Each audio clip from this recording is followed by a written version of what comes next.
కాదు మామ, మొత్తానికి ఒక చిన్న ఆఫర్ అయితే ఉంది. భీమ్స్ అన్న కిడ్నాప్ చేసేసి నువ్వు భీమ్స్ అన్న ప్లేస్ లో పోయి చిరంజీవి గారికి మ్యూజిక్ చేసే అవకాశం ఉంది నీకు. మ్యూజిక్ ఆయనతో చెప్పింది కిడ్నాప్ చేసి అడ్వాన్స్ మనం తీసుకో. అడ్వాన్స్ మాత్రం మామ డబ్బులు తీసుకోవడానికి జరిగినప్పుడు నేను అదే అందాం అనుకున్నా. పర్లేదు సార్ అనుకోండి, మీ నెక్స్ట్ సినిమా అడ్వాన్స్ ఇచ్చేయండి నాకు, అడ్వాన్స్ మాత్రం నాకు ఇవ్వండి, మ్యూజిక్ మాత్రం పాప వెంకయ్యన్న హైలైట్ ఏంటంటే మేము ముగ్గురు వెనకాల ఉన్నాం, కరెక్ట్ వెంకయ్య వెనకాల. అవును, స్పీకర్స్ ఇలా కన్వర్జ్ అవుతున్నాయి, మాకు అర్థం కాదు అసలు మా ముందు ఎవరు మాట్లాడుతున్నా అర్థం కాదు అసలు. సో ఏం వెంకయ్య పాప ఏదో మంచి మాటలు మాట్లాడండి మా గురించి కదా అని ఏదో స్మైల్ ఇస్తాం మాకు తెలియదు. సడన్ గా వెంకయ్య వెనక్కి వచ్చి ఇలా చేసి డార్లింగ్ పరువు కానీ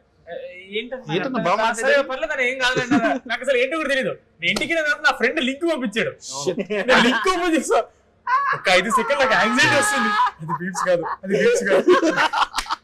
నేను ఆ రోజు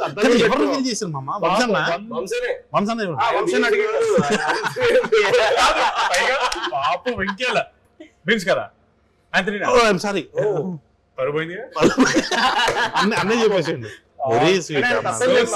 ఎందుకంటే ఆ రోజు నేను అద్దాలు కూడా పెట్టుకున్నా, జనరల్ పెట్టుకోలేదు, ఏదో స్టైల్ కని పెట్టుకున్నది, సీరియస్ కూడా బాడీ లాంగ్వేజ్ అట్లా వెళ్ళింది.